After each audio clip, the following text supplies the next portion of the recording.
I'm Erica, and this is my friend Deja. We work at the Child Abuse Prevention Council here in San Joaquin County. Our job is to visit schools and talk about the steps we can take to keep kids like you safe in schools, at home, and while you're out and about. Are you ready? Let's get into it. Here are some tough questions. What do you think child abuse is, and how do you think it happens? Child abuse is when a parent or caregiver, whether through action or failing to act, causes serious harm to a child. At least 1 in 7 children have experienced child abuse or neglect in the past year. Some, but not all, of these children enter foster care. We're going to go over 3 types of child abuse today. Emotional abuse.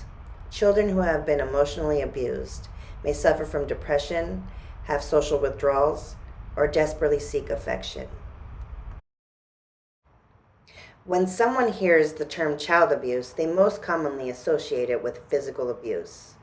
Wounds, bruises, burns, fractures, and sore muscles are all signs of physical abuse. Neglect is the most common type of child abuse. Parents or caregivers who are continuously unavailable for the child are considered neglectful. An example would be a young child left at home alone for extended periods of time, with no food in the house and an infant sibling to care for. Now that we know what child abuse is, let's talk about making smart choices. Erica, do you know what catfishing is? I've been fishing before. Is it those ugly fish? No, that's not what I mean by catfishing. Oh, are you talking about catfishing as in online? Right. Oh. Catfishing is a person who pretends to be someone else online. A catfish can use fake photos and sometimes a false persona to find friends or romantic partners. Reasons someone may choose to catfish include poor self-esteem, depression, mental illness, or anxiety. Here are some signs that you're being catfished: avoiding video calls, no online presence, very few friends, recently created a profile, asking for explicit content, asking for money, there's stolen pictures, or there's professional pictures. Let's take a look at this video to learn more about staying safe and making smart choices online.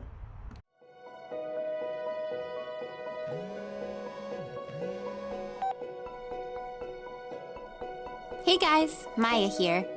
I have a quick story about making smart choices. Last weekend, I was playing a game and talking with the other players. I met a boy in the chat named Simon. He mentioned he was from my hometown, and after talking, we realized we went to the same school. I friended him, and we started joking about our teachers and sending each other memes. He was really nice, but at one point, he wanted me to send him pictures of myself. I didn't even know what he looked like. His profile picture was a frog, but he said he wouldn't send pictures of himself until I sent him pictures of me. I started to get a bad feeling about Simon.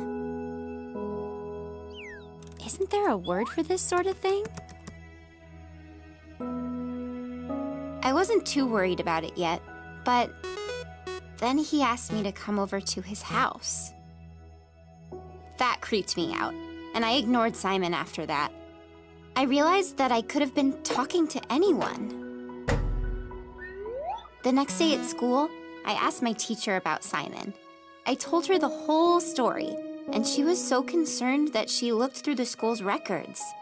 There was no one named Simon even enrolled. How could someone have known things about my school if they didn't go there?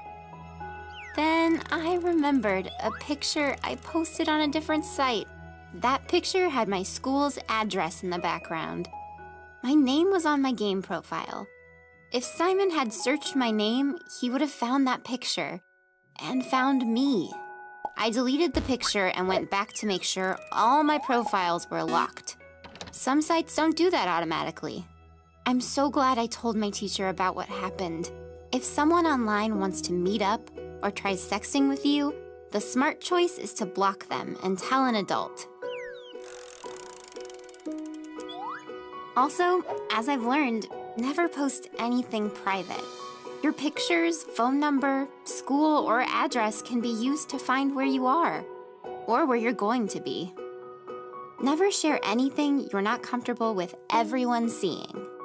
So, until next time, friends, I'm gonna go get my phone number changed.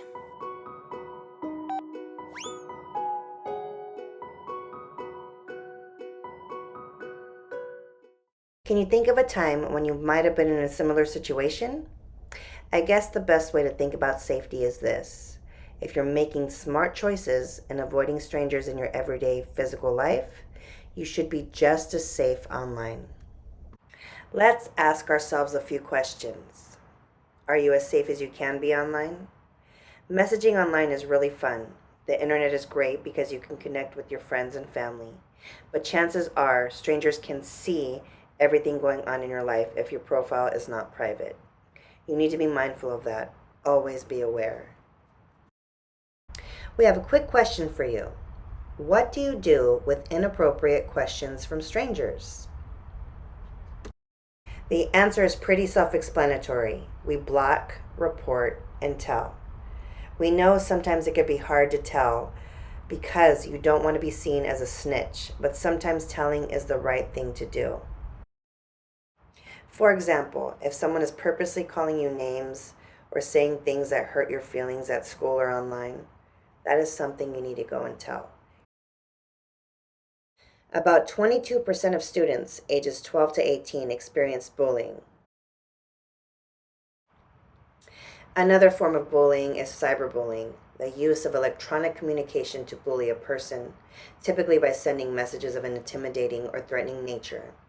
Sometimes it is easier to engage in cyberbullying than more direct acts because the bully never faces the victim. Here's a video to explain another scenario where you may need to block, report, and tell.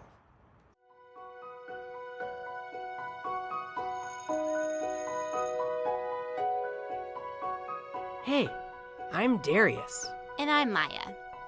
And I'm not gonna lie, I'm kind of addicted to my phone and my computer. We both are. But hey, they do great things.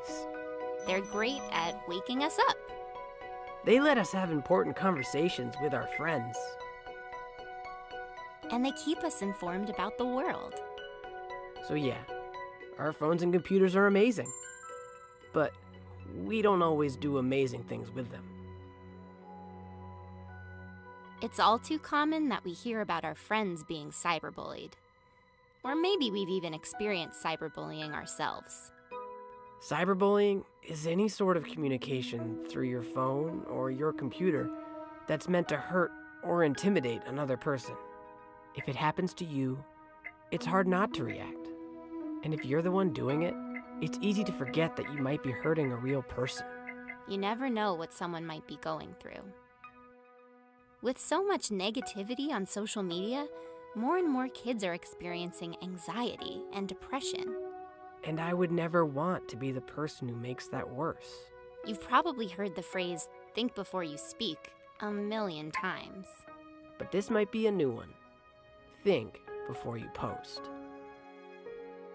The next time you want to say something out of anger or make a joke about someone online, think about how it might feel if it happened to you.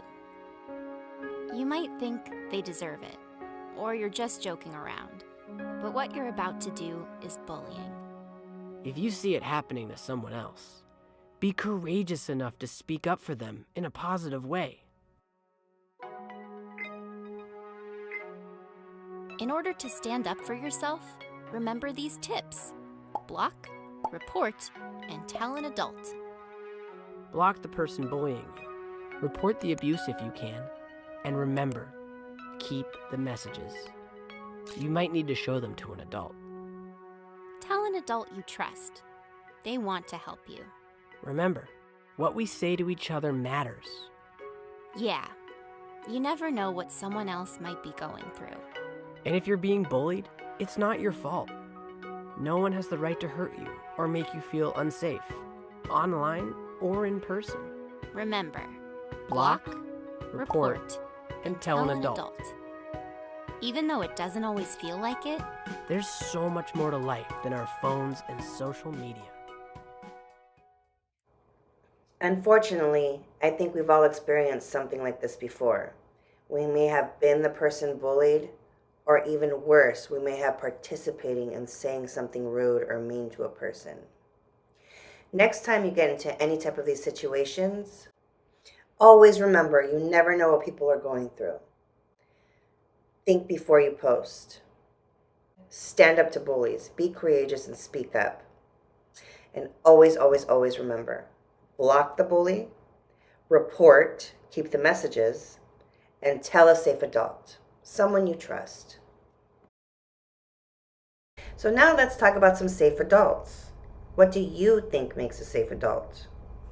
Can you name 3 safe adults in your life that you can talk to about absolutely anything? Here's a list to go through just in case you need some ideas. And what if you can't find a safe adult? Sometimes unsafe adults might be on this previous list. And if that's the case, never be afraid to tell everyone and anyone until you can feel safe. Remember, even if it might be scary or uncomfortable, you should never, ever be afraid to speak up and speak out if someone is hurting you. That means saying mean things, hurting you physically, or not just caring for you in the way that you deserve. All right, let's review the types of child abuse: physical abuse, emotional abuse, and neglect. And now we're making smart choices, right? Now we know the signs of catfishing and what to stay away from. Do not share personal information on social media. Always keep that private unless you know that person. Block, report, and tell. If you feel unsafe online or in person, always, always tell a safe adult. If you can't find a safe adult, keep talking until you do. Thank you so much for learning with us. We hope you remember these tips to stay safe. Have a great day.